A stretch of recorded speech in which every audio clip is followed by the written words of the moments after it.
Friends, हम देखने जा रहे हैं एल्बिडो क्या होता है। एल्बिडो क्या होता है? आपको पता है सन से एनर्जी निकलती है और हमारी अर्थ तक आती है। इस एनर्जी को अर्थ तक आने में बहुत सारी चीज़ें रास्ते में मिलती हैं, जैसे हमारा एटमॉस्फेयर और सन का सरफेस उससे क्रोमोस्फेयर से निकलने के बाद हमारे एटमॉस्फेयर में एंटर करती है। हमारे एटमॉस्फेयर के बाद हमारे ट्रीज और फिर अर्थ सरफेस पे पहुंचती है। तो इन सब जगहों पर अलग अलग जगह जो ये एनर्जी है टकराती है।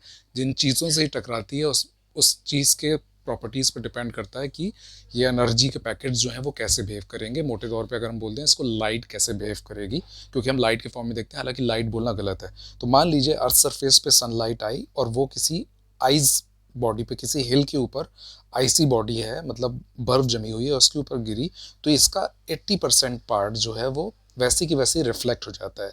ये अवशोषित, एब्जॉर्ब इसमें नहीं होता। उसी जगह अगर कोई वाटर बॉडी है और इस पर जब गिरेगी तो 97% एब्जॉर्ब हो जाता है। तो ये जो 97% और सिर्फ 3% वापस जा रहा है, ये डिपेंड करता है उस जगह की सिचुएशन पे। या अगर ये आइस पे भी गिर रहा है तो इस पर डिपेंड करता है कि वो आइस कितनी ठोस है और किस किस नेचर की आइस है। अगर चट्टान पे गिर रहा है तो वो चट्टान कितनी सॉलिड है, कितनी सॉफ्ट है, क्रिस्टलाइन है, सेडिमेंट्री है। तो ये जो रिफ्लेक्ट हो जाना है एनर्जी का, उसको बोलते हैं एल्बिडो। ये जो एनर्जी का रिफ्लेक्ट हो जाना है उसको बोलते हैं एल्बिडो। अब यूपीएससी का एक क्वेश्चन था कि एल्बिडो इंसोलेशन होता है या होता है या टेम्परेचर होता है, सूर्य ताप होता है, या तापमान होता है। तो इसके लिए आपको पहले तो ये पता होना चाहिए कि सूर्य ताप और तापमान, इंसुलेशन और टेम्परेचर में क्या फ़र्क है। सन से एनर्जी चली, अर्थ तक आई और इसमें अर्थ में एब्जॉर्ब हो गई। यहाँ से लेकर यहाँ तक एब्जॉर्ब होने तक की कहानी को बोलते हैं इंसुलेशन या सूर्य ताप।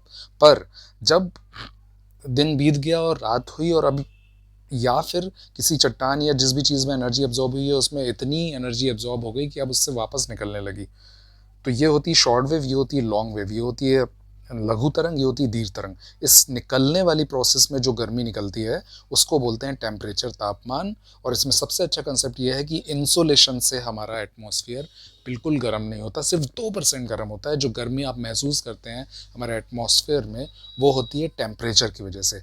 अब हम अपने बेसिक क्वेश्चन पे आ जाते हैं कि एल्बिडो जो है वो इंसोलेशन है कि टेम्परेचर है। एल्बिडो जो है वो इंसुलेशन माना जाता है। क्यों? क्योंकि टेम्परेचर जो होता है वो जो ये वापस होके जाता है अर्थ सरफेस से, ये होती है लॉन्ग वेव यानी दीर्घ तरंग। और जबकि ये जो एल्बिडो है, ये जो वापस जा रही है इसमें से कुछ भी पार्ट इसमें एब्जॉर्ब नहीं हुआ है और ये शॉर्ट वेव होती है, इसलिए इसको इंसुलेशन की कैटेगरी में रखा जाता है। अब हमारा नेक्स्ट जो टॉपिक है वो है पेरीहीलियन और अबहीलियन क्या होता है।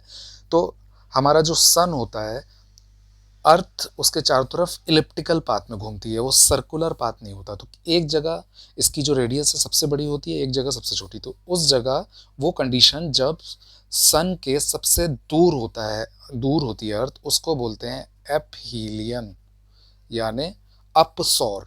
और जब सबसे पास होती है उसको बोलते हैं पेरीहीलियन, उपसौर। जब सबसे दूर होती है ये होती है जनवरी में।